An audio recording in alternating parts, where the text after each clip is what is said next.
Ngasisu mahawsagumna mayamgidamakta nungairaba pungawari ama puduna lakjari. Wari asigi mamingna Sorarengi machanupi atonbi Laimasang. Thaina mamangayda ningthau ama palami. Ningthau adugi machanupa taruk lairami. Masanupa mga amadi mayum pale. Atomba adudi mayum palu haiba iyayaramde. Nongmadi machanupa atomba aduna asum sa thorakpada heloy taret na layba mafam ama thengnarami. Matam aduda mache taruk adudi machinjak thiba koina chatkirami. Aduga masak mataw yamna phajarabi heloy atonbi adu tamak mafamduda lairami. Phajakrabi heloy atombi adu ubada ningthau machanupa atonba adudi pungsum sumhatkre. Mahakna heloy atombigi manakta changlaktuna hanglai.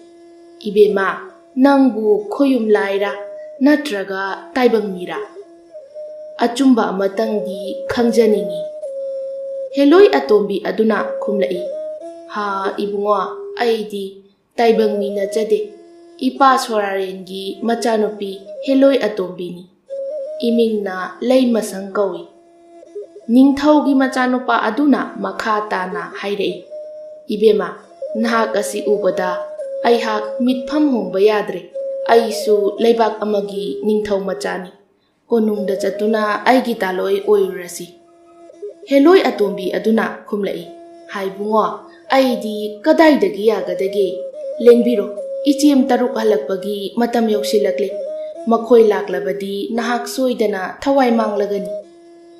Adubu ningthaugi machanupa aduna sirabasu adu mangaire. Heloy atombi mahak pudanadi halaroi haiduna leithokre. Satkro haiba iya yadabaduda heloy atombi adusu pambai leitri. Ngayhak leiraba matungda heloy atombi aduna masim taruk lakpagi makhol tarakle. Atombi aduna mathwai kaningbadagi nupa ado kudakta mafam amada lothanduna thamkhre. Masim taruk adu chanaba amamam puraktuna mafam aduda yaurakle. Hek yaurakpaga machem sing aduna misa chaningi minuna mi haina sab manana hek solakle. Heloy atombi aduna kadaidagi taibang mi lakadage haina machem singda khumle. Adudagi heloy sing aduna mana pamba acha athaksing thangdoktuna chamin thakminare. Adudagi machem sing aduna manaw nupi atombido chathokanu hairamlaga amuk chatkre. Makhoina chatkraba matungda heloy atombi aduna ningthau machanupa atomba ado kauthoklaga makhoi ani mafam adudagi kanna chelakle. Adudagi konung yauраklabada makhoi anina mapa ningthau amadi mama ibema khurumle. Machanupa ado nahan makai mayum palu yadana leiramlaga masak matau phajabi nupi ama purakpa adudagi ningthau amadi mama ibemado yamna haraujari. Yamna chauna makhoi ani luhong thokpire. Asomdana machem taruk aduna hanagumna mafam aduda halakpa matamdadi manaw nupi atombi ado leiramdre. Makhoina kadaida chatkrabano haiduna thirakpada manaw nupi ado ningthau amagi konungda leikre haibase khanglakli. Adudagi mapa Sorarenda chattuna tamlure. Mapa Sorarena phare laikrasanu. Taibang miga tinakrabadi amuk makhoiga tinaba yararoi haiduna machem taruk adubu themjili. Asum tauraduna Sorarengi machanupi atonbi Laimasang ado ningthaugi machanupa atomba adugi taloi oiduna leikre. Matam khara leiraga ningthau aduna machanupa taruk adu kausillaga hairei. Ijasa haujikti imau taruk surabanina makhoina saba phi amamamtang setningi. Aduna ne imau taruk phi amamamtang sahala udo. Makhoina sagadoriba phi adudi mana haizabi pumnamak puthoklaga sagadabani. Phi sing ado athoi ahenba leigani. Mapa ningthaugi ꯋꯥ ꯑꯗꯨꯒꯤ ꯃꯇꯨꯡ ꯏꯟꯅ ꯃꯃꯧꯁꯤꯡ ꯑꯗꯨꯅ ꯐꯤ ꯁꯥꯅꯕ ꯊꯧꯔꯥꯡ ꯇꯧꯈ꯭ꯔꯦ꯫ ꯃꯆꯥꯅꯨꯄꯥ ꯑꯇꯣꯝꯕꯒꯤ ꯅꯨꯄꯤ ꯂꯩꯃꯁꯪꯗꯤ ꯐꯤ ꯁꯥꯅꯕ ꯊꯧꯔꯥꯡ ꯑꯃꯠꯇ ꯇꯧꯔꯝꯗꯦ꯫ ꯃꯗꯨꯗ ꯃꯄꯨꯔꯣꯏꯕ ꯑꯇꯣꯝꯕ ꯑꯗꯨꯅ ꯍꯥꯏꯔꯛꯏ, "ꯏꯕꯦꯝꯃ, ꯏꯇꯩꯃ ꯃꯉꯥꯃꯛꯇꯤ ꯃꯥꯒꯤ ꯍꯩꯖꯕꯤ ꯄꯨꯊꯣꯛꯅꯗꯨꯅ ꯐꯤ ꯁꯥꯕ ꯍꯧꯅꯈ꯭ꯔꯦ꯫ ꯅꯍꯥꯛꯇꯤ ꯍꯧꯖꯤꯛ ꯐꯥꯎꯕ ꯐꯤ ꯁꯥꯅꯕ ꯊꯧꯔꯥꯡꯒ ꯑꯃꯠꯇ ꯇꯧꯗꯦ꯫ ꯅꯪꯕꯨ ꯐꯤ ꯁꯥꯕ ꯍꯩꯇꯕ꯭ꯔꯥꯅꯦ?"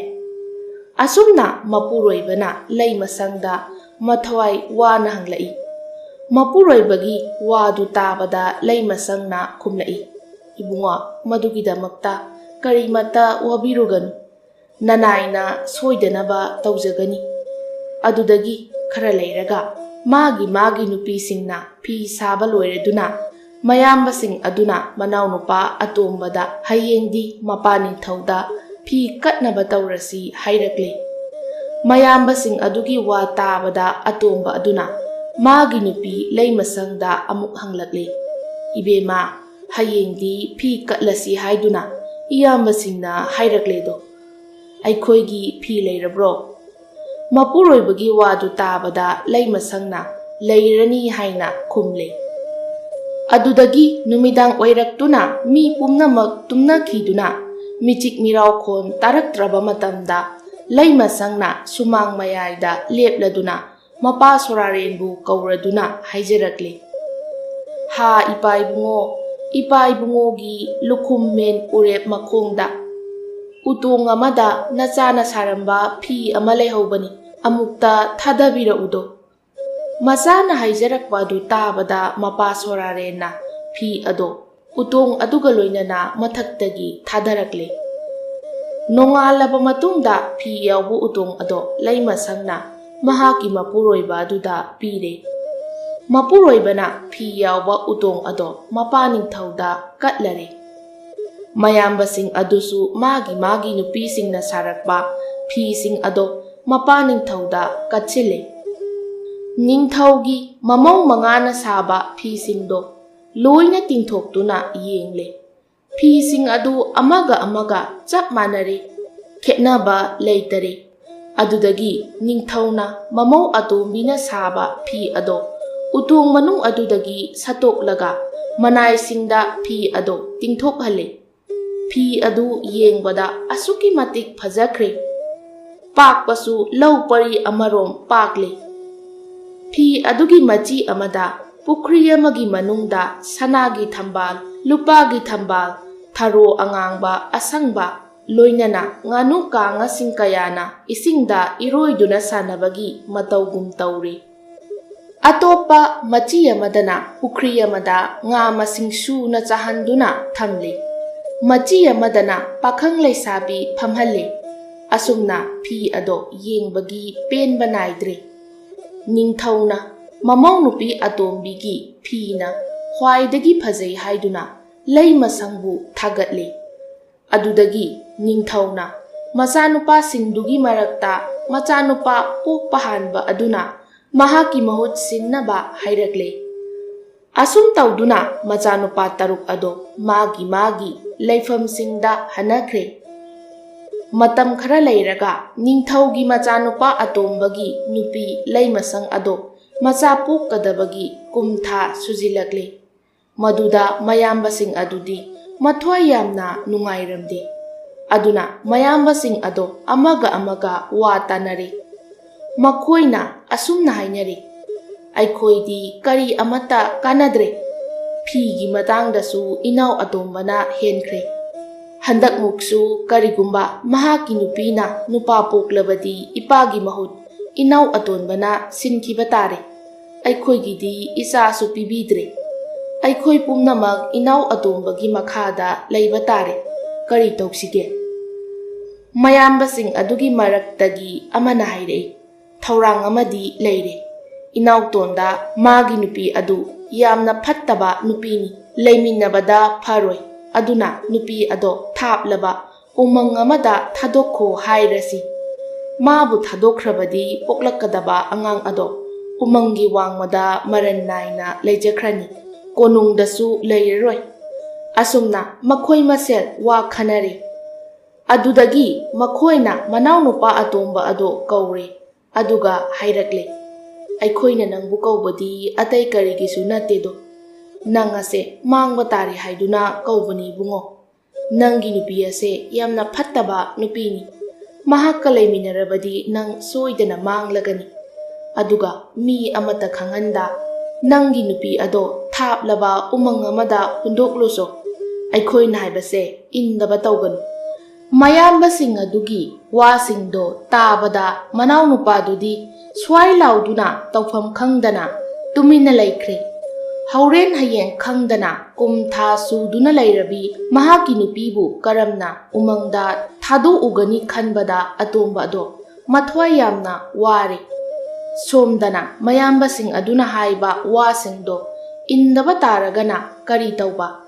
ꯑꯁꯨꯝꯅ ꯅꯨꯡ ꯑꯅꯤꯒꯤ ꯃꯔꯛꯇ ꯍꯥ ꯑꯣꯏꯗꯨꯅ ꯇꯨꯃꯤꯟꯅ ꯂꯩꯈ꯭ꯔꯦ꯫ ꯃꯌꯥꯝꯕꯁꯤꯡ ꯑꯗꯨꯅꯗꯤ ꯃꯈꯣꯏꯅ ꯍꯥꯏꯕꯗꯣ ꯏꯟꯗꯕ ꯇꯧꯒꯅꯨ ꯍꯥꯏꯗꯨꯅ ꯍꯟꯅ ꯍꯟꯅ ꯇꯛꯁꯤꯜꯂꯦ꯫ ꯃꯌꯥꯝꯕꯁꯤꯡ ꯑꯗꯨꯅ ꯍꯥꯏꯕ ꯑꯗꯣ ꯏꯟꯗꯕ ꯌꯥꯗ꯭ꯔꯗꯨꯅ ꯃꯅꯥꯎꯅꯨꯄꯥ ꯑꯗꯨꯅ ꯃꯍꯥꯛꯀꯤ ꯅꯨꯄꯤ ꯑꯗꯣ ꯎꯃꯪꯗ ꯊꯥꯗꯣꯛꯆꯔꯨꯔꯒꯦ ꯍꯥꯏꯔꯛꯂꯦ꯫ ꯑꯗꯨꯒ ꯃꯍꯥꯛꯅ ꯃꯊꯋꯥꯏ ꯋꯥꯅ ꯃꯌꯨꯝꯗ ꯍꯜꯂꯛꯄ ꯑꯗꯣ ꯂꯩꯃꯁꯪꯅ ꯎꯕꯗꯒꯤ ꯃꯄꯨꯔꯣꯏꯕꯗ ꯍꯪꯖꯔꯛꯏ, ꯏꯕꯨꯡꯉꯣ, ꯏꯇꯩ ꯏꯕꯨꯡꯉꯣꯁꯤꯡꯅ ꯀꯧꯕꯤꯔꯒ ꯃꯥꯏꯊꯣꯡ ꯃꯛꯁꯤꯟꯅ ꯍꯜꯂꯛꯂꯤꯕꯗꯤ ꯀꯔꯝꯕ ꯁꯅꯥ ꯌꯥꯊꯪ ꯇꯥꯛꯄꯤꯔꯛꯂꯦ? ꯃꯄꯨꯔꯣꯏꯕ ꯑꯗꯨꯅ ꯈꯨꯝꯂꯛꯏ, ꯏꯕꯦꯝꯃ, ꯑꯇꯩ ꯀꯔꯤꯒꯤ ꯑꯣꯏꯒꯅꯤ, ꯑꯩꯈꯣꯏ ꯑꯅꯤꯒꯤ ꯌꯥꯏꯐꯅꯕꯒꯤꯗꯃꯛ ꯅꯨꯃꯤꯠ ꯈꯔꯗꯪ ꯎꯃꯪꯗ ꯂꯩꯔꯨꯆꯣ ꯇꯥꯛꯄꯤꯔꯛꯏ꯫ ꯑꯗꯨꯗ ꯅꯪꯗꯤ ꯀꯨꯝ ꯊꯥ ꯁꯨꯔꯛꯄꯗꯨꯗ ꯀꯔꯝꯅ ꯄꯨꯁꯤꯒꯦ ꯈꯟꯕꯗ ꯋꯥꯔꯤꯕꯅꯤ꯫ ꯃꯄꯨꯔꯣꯏꯕꯒꯤ ꯋꯥ ꯇꯥꯕꯗ ꯂꯩꯃꯁꯪꯅ ꯈꯨꯝꯂꯛꯏ, ꯏꯕꯨꯡꯉꯣ, ꯑꯗꯨꯒꯤꯗꯃꯛꯇꯗꯤ ꯀꯔꯤꯃꯇ ꯋꯥꯕꯤꯒꯅꯨ, ꯑꯩꯈꯣই ꯑꯅꯤꯕꯨ ꯐꯒꯅꯤ ꯍꯥꯏꯔꯕꯗꯤ ꯑꯩ ꯀꯔꯤ ꯑꯃꯠꯇ ꯇꯧꯔꯣꯏ, ꯎꯃꯪꯒꯤ ꯎꯍꯩ ꯋꯥꯍꯩ ꯆꯥꯔꯨꯁꯤ꯫ ꯑꯁꯨꯝꯅ ꯃꯄꯨꯔꯣꯏꯕꯒ ꯆꯠꯃꯤꯟꯅꯒꯗꯕꯅꯤ ꯍꯥꯏꯕꯗꯨꯗ ꯆꯠꯅꯤꯡꯕꯒꯤ ꯃꯑꯣꯡ ꯎꯠꯂꯛꯂꯦ꯫ ꯑꯁꯨꯝꯅ ꯍꯔꯥꯎ ꯍꯔꯥꯎ ꯌꯥꯔꯛꯂꯤꯉꯩꯁꯤꯗ ꯃꯌꯥꯝꯕꯁꯤꯡꯒꯤ ꯌꯥꯊꯪ ꯏꯜꯂꯒꯦ ꯈꯜꯂꯗꯨꯅ ꯃꯅꯥꯎꯅꯨꯄꯥꯗꯨꯅ ꯃꯍꯥꯛꯀꯤ ꯅꯨꯄꯤ ꯂꯩꯃꯁꯪꯒ ꯆꯥꯃꯤꯟ ꯊꯛꯃꯤꯟꯅꯔꯦ꯫ ꯑꯗꯨꯒ ꯅꯣꯡꯉꯥꯟꯗ꯭ꯔꯤꯉꯩ ꯃꯤ ꯍꯧꯒꯠꯅꯗ꯭ꯔꯤꯉꯩꯗ ꯆꯥꯅ ꯊꯛꯅꯕ ꯈꯔ ꯍꯥꯞꯂꯒ ꯎꯃꯪꯒꯤꯗꯃꯛ ꯈꯣꯡꯁꯥꯜꯂꯛꯂꯦ꯫ ꯃꯈꯣꯏ ꯑꯅꯤꯅ ꯑꯁꯨꯝ ꯂꯥꯛꯄꯅ ꯃꯊꯪ ꯃꯊꯪ ꯂꯥꯟꯊꯣꯛꯇꯨꯅ ꯎꯃꯪ ꯑꯃ ꯌꯧꯔꯛꯂꯦ꯫ ꯃꯐꯝ ꯑꯗꯨꯗ ꯊꯥꯗꯣꯛꯂꯝꯂꯒꯦ ꯈꯜꯂꯗꯨꯅ ꯃꯄꯨꯔꯣꯏꯕꯗꯨꯅ ꯂꯩꯃꯁꯪꯗ ꯍꯥꯏꯔꯛꯏ, ꯏꯕꯦꯝꯃ, ꯅꯪ ꯋꯥꯔꯝꯂꯅꯤ, ꯃꯐꯝ ꯑꯁꯤꯗ ꯉꯥꯏꯍꯥꯛꯇꯪ ꯄꯣꯊꯥꯈꯤꯁꯤ꯫ ꯑꯁꯨꯝꯅ ꯍꯥꯏꯗꯨꯅ ꯃꯈꯣꯏ ꯑꯅꯤꯅ ꯄꯨꯔꯛꯄ ꯑꯆꯥ ꯑꯊꯛꯁꯤꯡ ꯑꯗꯣ ꯂꯧꯊꯣꯛꯂꯒ ꯆꯥꯃꯤꯟꯅꯔꯦ꯫ ꯑꯗꯨꯒ ꯃꯄꯨꯔꯣꯏꯕꯅ ꯂꯩꯃꯁꯪꯕꯨ ꯃꯍꯥꯛꯀꯤ ꯇꯝꯄꯥꯛꯇ ꯃꯣꯟ ꯈꯥꯡꯗꯨꯅ ꯇꯨꯝꯃꯨ ꯍꯥꯏꯗꯨꯅ ꯍꯤꯞꯍꯜꯂꯦ꯫ ꯂꯩꯃꯁꯪꯗꯤ ꯂꯥꯞꯅ ꯂꯥꯛꯄꯅ ꯅꯨꯡꯉꯥꯏꯅ ꯇꯨꯝꯈ꯭ꯔꯦ꯫ ꯃꯇꯝ ꯑꯁꯤꯗ ꯃꯄꯨꯔꯣꯏꯕꯗꯨꯅ ꯂꯩꯃꯁꯪꯕꯨ ꯍꯨꯟꯗꯣꯛꯂꯝꯂꯒꯦ ꯈꯜꯂꯗꯨꯅ ꯃꯍꯥꯛꯄꯨ ꯇꯝꯄꯥꯛꯇꯒꯤ ꯇꯞꯅ ꯊꯥꯡꯊꯗꯨꯅ ꯐꯤ ꯑꯃꯗ ꯃꯣꯟ ꯈꯥꯡꯍꯜꯂꯦ꯫ ꯑꯗꯨꯒ ꯃꯄꯨꯔꯣꯏꯕꯅ ꯁꯦꯠꯂꯤꯕ ꯐꯤ ꯑꯗꯨꯅ ꯃꯆꯦꯠ ꯑꯃ ꯁꯦꯒꯥꯏꯔꯒ ꯂꯩꯃꯁꯪꯗ ꯁꯨꯝꯕꯤꯔꯦ꯫ ꯑꯗꯨꯒ ꯂꯩꯃꯁꯪꯕꯨ ꯅꯥꯜꯂ ꯅꯥꯜꯂꯗꯨꯅ ꯀꯞꯅ ꯀꯞꯅ ꯍꯥꯏꯔꯛꯏ, ꯏꯕꯦꯝꯃ ꯂꯩꯃꯁꯪ, ꯅꯪ ꯂꯩꯍꯧꯔꯣ, ꯑꯩꯗꯤ ꯏꯌꯥꯝꯕꯁꯤꯡꯒꯤ ꯌꯥꯊꯪ ꯏꯟꯗꯕ ꯌꯥꯗ꯭ꯔꯦ꯫ ꯅꯪꯒꯤ ꯄꯤꯕꯨꯛꯅꯨꯡꯗ ꯂꯩꯔꯤꯕ ꯅꯋꯥ ꯑꯗꯨꯅ ꯅꯪ ꯑꯩꯅ ꯂꯥꯟꯗꯕ ꯑꯣꯏꯔꯕꯗꯤ ꯅꯨꯄꯥ ꯑꯣꯏꯅ ꯄꯣꯛꯂꯛꯎ, ꯑꯗꯨꯒ ꯃꯍꯥꯛꯄꯨ ꯁꯅꯥꯃణꯤ ꯈꯣꯝꯕꯥ ꯍꯥꯏꯅ ꯀꯧꯔꯛꯎꯀꯣ꯫ ꯑꯩꯗꯤ ꯅꯃꯥ ꯅꯆꯥ ꯑꯅꯤ ꯎꯗ꯭ꯔꯤꯕ ꯃꯈꯩ ꯇꯤꯡꯊꯧ ꯃꯇꯣꯟꯗ ꯄꯛꯄ ꯂꯤꯛꯂꯥ ꯑꯃ ꯐꯥꯎꯕ ꯂꯦꯛꯈ꯭ꯔꯔꯣꯏ꯫ ꯅꯃꯥ ꯅꯆꯥꯅ ꯍꯌꯦꯡ ꯊꯤꯔꯛꯂꯕꯗꯤ ꯀꯣꯅꯨꯡꯒꯤ ꯁꯅꯊꯣꯡꯗ ꯍꯧꯔꯤꯕ ꯈꯣꯡꯅꯥꯡ ꯑꯗꯨꯒꯤ ꯃꯅꯨꯡꯗ ꯂꯣꯠꯇꯨꯅ ꯂꯥꯏ ꯅꯤꯡꯗꯨꯅ ꯂꯩꯔꯝꯒꯦ, ꯑꯗꯨꯒ ꯑꯩꯈꯣꯏ ꯑꯍꯨꯝ ꯑꯃꯨꯛ ꯅꯨꯡꯉꯥꯏꯅ ꯄꯥꯟꯁꯤꯀꯣ, ꯅꯪ ꯑꯩꯕꯨ ꯋꯥꯔꯧꯅꯨꯀꯣ꯫ ꯑꯁꯨꯝꯅ ꯍꯥꯏꯔꯝꯂꯒ ꯂꯩꯃꯁꯪꯅ ꯇꯨꯝꯂꯤꯉꯩ ꯃꯄꯨꯔꯣꯏꯕ ꯑꯗꯨ ꯃꯐꯝ ꯑꯗꯨꯗꯒꯤ ꯊꯨꯅ ꯌꯥꯡꯅ ꯆꯠꯈ꯭ꯔꯦ꯫ ꯉꯥꯏꯍꯥꯛ ꯇꯨꯝꯂꯨꯔꯕ ꯃꯇꯨꯡ ꯃꯤꯀꯞ ꯊꯣꯔꯛꯄ ꯃꯇꯝꯗꯗꯤ ꯂꯩꯃꯁꯪꯅ ꯃꯄꯨꯔꯣꯏꯕ ꯑꯗꯨ ꯎꯗ꯭ꯔꯦ꯫ ꯃꯍꯥꯛꯅ ꯍꯧꯒꯠꯇꯨꯅ ꯀꯣꯏꯊꯤ ꯊꯤꯔꯛꯂꯦ, ꯑꯗꯨꯕꯨ ꯊꯤꯕ ꯐꯪꯂꯛꯇ꯭ꯔꯕꯗ ꯃꯍꯥꯛ ꯑꯣ ꯈꯣꯡꯅ ꯀꯞꯈꯠꯂꯛꯂꯦ꯫ ꯑꯗꯨꯒ ꯃꯄꯨꯔꯣꯏꯕꯕꯨ ꯀꯧꯖꯔꯛꯂꯦ, ꯍꯥꯏꯕꯨꯡꯉꯣ, ꯅꯪꯕꯨ ꯃꯐꯝ ꯀꯩꯗ ꯆꯠꯈ꯭ꯔꯕꯒꯦ? ꯅꯅꯥꯏ ꯂꯥꯏꯕꯛ ꯊꯤꯕꯤꯕꯨ ꯁꯨꯛꯂꯕ ꯎꯃꯪꯁꯤꯗ ꯍꯨꯟꯗꯣꯛꯄꯤꯔꯝꯂꯒ ꯀꯗꯥꯏꯗ ꯂꯩꯈ꯭ꯔꯕꯒꯦ? Mapuroibana Laimasangna kappa ado lapna tari. Aduga hairei. Ibema Laimasang aibu kauraganu. Nangna kapna kauba tabada ai khong thangba ngamdre. Asumna haiduna mapuroibadusu o khongba makai kaplakle. Adudagi mapuroiba ado Laimasangna kappa ado ngaihak taramlaga mahak thuna yangna chatkre. Asumna asum lapthokibana Laimasangna kappa ado mapuroibana takidre. Asomdana Laimasangna angaubigum koichen chenduna mapuroibabu koithi thiduna leikre. Ngaihak asumna leiraba matungda Laimasang ado angang unagadabagi masa puba ngamlaktre. Pambai leiraktraduna Laimasangna mapa soraren kaujarakle. Hai pa soraren, nasadi waredako. Nasagi awabase ubidrabro. Laimasangna kaurakpa ado mapa soraren na tari. Adudagi macagi mating pangnaba mapa soraren na sawom amaga kay amaga Laimasanggi manakta tharakle. Laimasangna sawom amasung kay adu ubada hairei.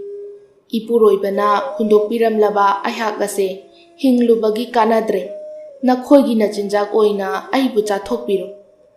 Maduda sawomga kaigana kumlai. Ibema aikhoidi nahak puchage haiduna lakpa nattedo. Napabung sorarena nating pangso tharakpani. Asum haiduna Laimasangbu themjile.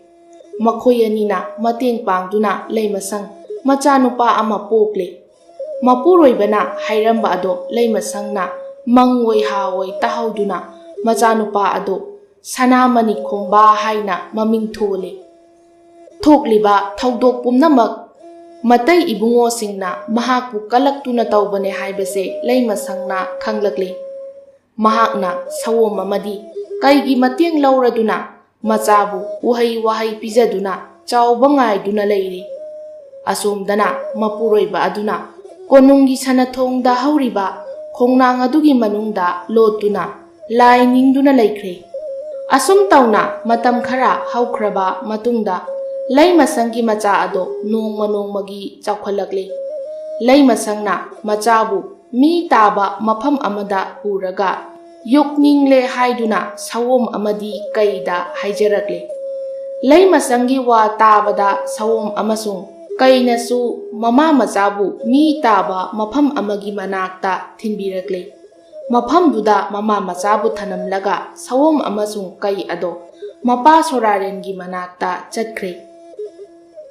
Laimasangna kadaida thungsige khalakpada imung ama thengnare. Imung aduda hanubi amakhaktamak leirami. Laimasangna mama macha yumduda matam khara leijage haiduna hanubi aduda haijare. Mama machagi mataw aduda nungsiraduna hanubi aduna su yari. Adudagi Laimasangna hanubi aduda haijarei. Iben ai turenda phi amotpa khara sujaruge. Ichanupa ase khara yengsinbiramu. Aina chatkringai angang ase kapsu kaphanbiganu noksu nokhanbiganu. Asumna hairamlaga Laimasangdo phi suba chatkre. Mama Laimasangna chatkraba matungda hanubi aduna mahakki machadubu kaplaga kari tauba noklagana kari tauba haibado yamna yengninglakley. Asumna khalladuna hanubi aduna angang ado khujinna siktuna kaphanbada lupa mapai hek tarakle. Angang adubu tiki hotuna amuk nokhanduna yengbadasu sana mapai hek tarakle. Mataw adu ubada hanubi aduna angang ado achamba angang nate ningthaugi oigadaba angang ni. Laibak adugi ningthau leitaduna leiriba ase menchinnaba angang asi ichani haiduna ningthau oihalage. Asumna khalladuna khongchet ama kanna sechilladuna mama laktringai angang ado puraduna konung tamna chenchinkre. Asumna chenkringai asida Laimasangna phi suba loiraduna kakhalakpadadi angang aduga hanubi aduga leiramdre. Naknaba mi singda hangbada hanubi duga angang duga khangni uhawi haiba amata yaudre. Mapuroiba kainabagi maichak koktringaida macha kainabagi maichak amu haplakle. Laimasang hainingay laytana wari. Asomdana hanubi aduna konung yaurabada angam mathawsingda angang ado mahaki machani. Angang ase kappada lupa mapay tarakani. Nokpadana sana mapay tarakani. Achamba angang nate haiduna angam athawsingduda haijari. Hanubi aduna hairibado chumbra chumdabra haiduna angam athawsingduna angang adubu changyenglagle. Hanubina hairiba ado chumlamle. Adudagi angam athawsing aduna angang adubu khudakta ningthau hapkhre. Hanubi aduna ningthau pokpini haiduna nungaina thamkhre. Matam aduda laimasangdi angawbigi matawgum masam mana ipha pharaduna kapna machabu kauraduna ikai iki khangdaba makhai lambida chelakle. Mahakna lambida chena lairamba misingda hangbada hanubi amana angang ama konungda puraga ningthau oihankhre haiba pau tare. Laimasangna mahaki macha soidana oiramlagani khanbadagi konung tana laimasangna chelakle. Konunggi sanathong mayada laiba thongsangba aduda haijarakle. Tada khoi hanubi amana aigi ichanupa ama aina udringaida puraga konungda lona thamkhre. Ichado amukta unajage. Asumna hairabada thongsangba adugi maraktagi amana hanubi aduda changduna tamlure. Hanubi aduna kadaidagi nupino migi machabu mahaki machanigasu haijaba sari. Mangak paiduna inthokho haiduna thongsangba hairakle. Pawado thongsangba duna laimasangda amuk tambadagi laimasangdi mathwai hena nungaitraduna laibakta tharo onduna kaptuna machabu kaurakle. Imagi bungo sanamani khomba nangdi ningthau oiraduna imabu kaurabra. Nangbu khomlang phauba lamdribro. Imadi khomlang puba ngamlaktre. Asumna macha kauduna kappadagi makhol phauba thokhidre. Thongsangba aduna su nupi adugi wana kappa matau adu ubada yengba ngamdre. Thongsangba aduna hairei. Ningthau oiriba angang ado mahaki macha oiramba tai. Macha natanabu asuk nungaitana kappa haunadeda. Hanubi asinasu asuk pikpa macha chenba haunade. Nupi ase yengbada yamna nungaitre. Asumna khanbadagi angam athawsingda tamle. Angam athawsingna karambana angang adugi asengba mamano khangninglagle. Adudagi makhoina nupi adubu kausile.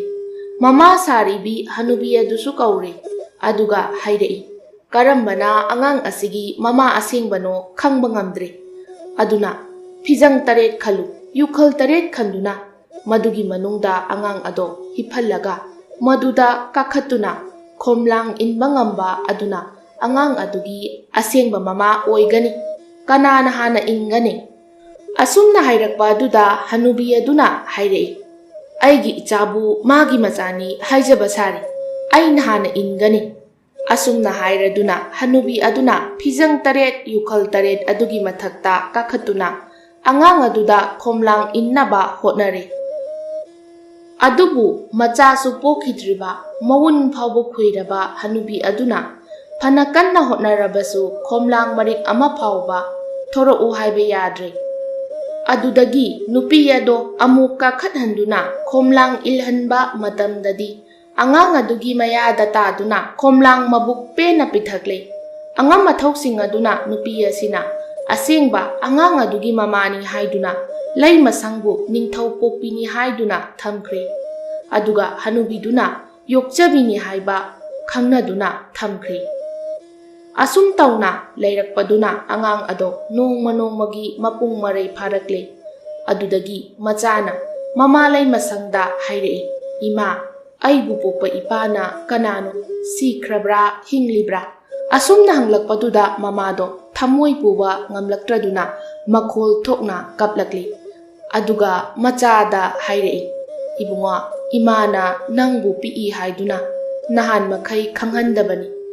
Ngasidi napa hanglakpa ima yamna nungaire. Asumna hairaduna haukiba thaudoksing ado chithadana machada lire.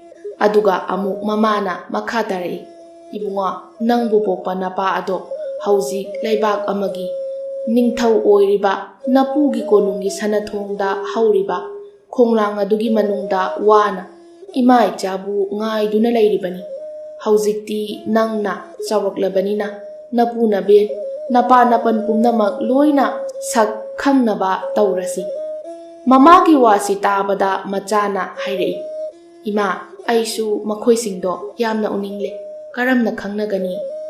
ꯃꯗꯨꯗ ꯂꯩꯃꯁꯪꯅ ꯍꯥꯏꯔꯛꯏ, ꯏꯕꯨꯡꯉꯣ, ꯏꯃꯥ ꯏꯆꯥꯅ ꯃꯈꯣꯏ ꯄꯨꯝꯅꯃꯛ ꯆꯥꯛ ꯀꯧꯔꯁꯤ꯫ ꯃꯈꯣꯏꯅ ꯆꯥꯛ ꯆꯥꯕ ꯂꯥꯛꯄ ꯃꯇꯝꯗꯨꯗ ꯏꯃꯥꯅ ꯋꯥꯔꯤ ꯄꯨꯝꯅꯃꯛ ꯂꯤꯊꯣꯛꯀꯅꯤ꯫ ꯑꯁꯨꯝꯅ ꯈꯟꯅꯔꯕ ꯃꯇꯨꯡꯗ ꯂꯩꯃꯁꯪꯅ ꯃꯅꯥꯏ ꯊꯥꯗꯨꯅ ꯂꯩꯕꯥꯛ ꯑꯃꯒꯤ ꯅꯤꯡꯊꯧꯅ ꯂꯩꯕꯥꯛ ꯑꯃꯒꯤ ꯅꯤꯡꯊꯧ ꯑꯃꯗꯤ ꯏꯃꯨꯡ ꯃꯅꯨꯡꯒꯤ ꯃꯤꯑꯣꯏꯁꯤꯡ ꯄꯨꯝꯅꯃꯛ ꯆꯥꯛ ꯀꯧꯔꯤ, ꯑꯃꯠꯇ ꯆꯤꯊꯗꯅ ꯂꯥꯛꯄꯤꯌꯨ ꯍꯥꯏꯗꯨꯅ ꯄꯥꯎ ꯄꯤꯔꯤ꯫ ꯂꯩꯃꯁꯪꯅ ꯃꯍꯥꯛꯀꯤ ꯈꯨꯗꯣꯞ ꯑꯗꯣ ꯎꯠꯂꯒ ꯃꯄꯨꯔꯣꯏꯕꯕꯨꯁꯨ ꯄꯥꯎ ꯄꯤꯔꯨꯅꯕ ꯃꯅꯥꯏꯁꯤꯡꯗ ꯌꯥꯊꯪ ꯄꯤꯈ꯭ꯔꯦ꯫ ꯑꯗꯨꯗꯒꯤ ꯃꯅꯥꯏꯁꯤꯡ ꯑꯗꯨꯅ ꯈꯣꯡꯅꯥꯡ ꯃꯅꯨꯡꯗ ꯂꯩꯔꯤꯕ ꯃꯄꯨꯔꯣꯏꯕꯗꯨꯗ ꯂꯩꯃꯁꯪꯅ ꯄꯥꯎ ꯑꯁꯨꯝꯅ ꯄꯤꯔꯛꯏ ꯍꯥꯏꯗꯨꯅ ꯈꯨꯗꯣꯞ ꯑꯗꯣ ꯃꯉꯣꯟꯗ ꯎꯠꯂꯦ꯫ ꯈꯨꯗꯣꯞ ꯑꯗꯨ ꯌꯦꯡꯕ ꯃꯇꯝꯗ ꯂꯩꯃꯁꯪꯒꯤ ꯈꯨꯗꯣꯞꯅꯤ ꯍꯥꯏꯕ ꯈꯪꯂꯦ꯫ ꯃꯇꯝ ꯀꯨꯏꯅ ꯐꯥꯎꯅꯈꯤꯗ꯭ꯔꯕ ꯂꯩꯃꯁꯪꯒꯤ ꯄꯥꯎ ꯇꯥꯕꯗ ꯃꯪꯑꯣꯏ ꯍꯥꯑꯣꯏ ꯂꯥꯏ ꯅꯤꯡꯗꯨꯅ ꯂꯩꯔꯝꯕꯗꯒꯤ ꯃꯃꯤꯠ ꯈꯪꯄꯥꯡ ꯄꯥꯡꯊꯣꯔꯛꯂꯦ꯫